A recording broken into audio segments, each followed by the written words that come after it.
আসসালামু আলাইকুম। আপনারা কেমন আছেন? আশা করি সকলেই আল্লাহ তাআলা অশেষ রহমতে ভালো আছেন। প্রিয় ভাই ও বোনরা, দেশ ও বিদেশ থেকে যারা আমাদের এই ভিডিওগুলো নিয়মিত দেখেন তাদেরকে জানাই অসংখ্য ধন্যবাদ ও আন্তরিক প্রীতি ভালোবাসা। তো আমাদের এই চ্যানেলের পক্ষ থেকে আপনাদেরকে যে জমিটি দেখাচ্ছি, তো বন্ধুরা অনেকে দেখে চিনে ফেলেছেন।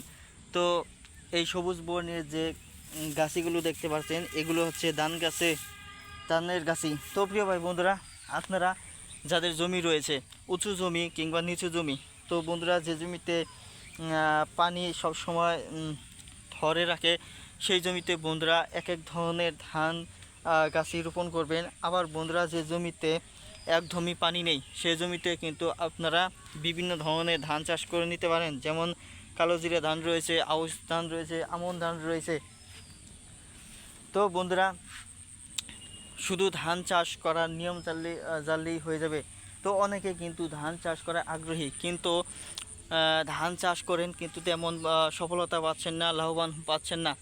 তো ধান চাষের সফলতা ও লাভবান পেতে চাইলে অবশ্যই কৃষি অফিসারদের সাথে যোগাযোগ করে নিয়ে তাদের কাছ থেকে প্রশিক্ষণ নিতে হবে, কিংবা গ্রামগঞ্জে যে সমস্ত অভিজ্ঞ কৃষক রয়েছে, সেই সমস্ত অভিজ্ঞ কৃষকদের পরামর্শ নিয়ে যদি আপনারা ধান চাষ করার জন্য ব্যবস্থা গ্রহণ করেন, তাদের পরামর্শ নিলে বন্ধুরা অবশ্যই আপনারাও অভিজ্ঞতা অর্জন করতে পারবেন, সেই অভিজ্ঞতা কাজে লাগাতে পারবেন। ফলে আপনারা ধান চাষ করলে অবশ্যই আপনারা সফলতা পাবেন। ধন্যবাদ আপনাদেরকে।